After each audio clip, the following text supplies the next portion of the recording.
sa isipan at sa puso ng bawat nilalang.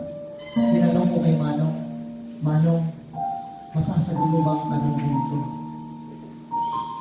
Tanong na nagsimula nung ako'y musmos at ako'y naging kolehiyo at nagtatrabaho. At ang tanong nito ay tanong pa rin sa puso at isipan ko. Pumasok ako sa mga kaibigang puno ng kalayaan. Kalayaan nagpapaintindi kung gaano kalanda ang buhay. Kala ko, eto na yung sagot ng tanong na to. Sabi nila, pag branded damit mo, puno ka ng alahas, in ka sa tanong na tinatanong.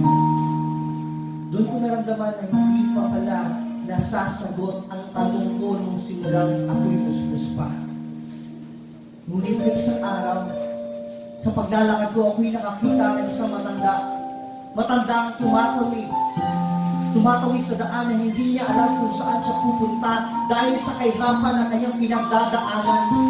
Ang matandang ito ay sobrang naluluha sa gutom, sa sakit na kanyang nadarama. Nilapitan ko ang aling ito at sinabi ko, Alay, nasagot na ba ang tanong sa puso't isipan mo? Nasagot ang aling, Manong, hindi pa nasasagot ni Lino ang tanong na ito. Ano ba klaseng tanong ang tanong ng bawat nilalang sa mundo ito? Hindi ko nararamdaman kung kailan masasagot ang tanong mo at tanong ko. Yun pala, walang kasagutan ang tanong dito sa mundo. Dahil ang tunay na tanong ay tanong na tumatanong sa nakakaalam lamang ng tanong na yun.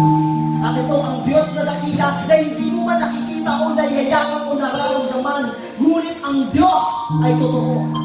Sa araw na ikay sinilang, sa araw na ikay mamamatay, yun ang sagot ng tanong na yun. Nagpapasalamat ako sa tanong na tinanong ko sa matanda, tinanong ko kay Manong, tinanong ko sa lahat ng mga taong nasa palibot ko, sa kamag-anak, sa kaibigan, kasamahan ko sa trabaho. Lahat ng tanong na yun ay hindi nasagot ng bawat isa ay kanino.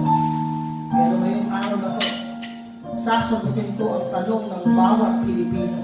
Tanong ng bawat nilalang na hindi nila nararamdaman kung ano ang tunay na sagot sa tanong na yun.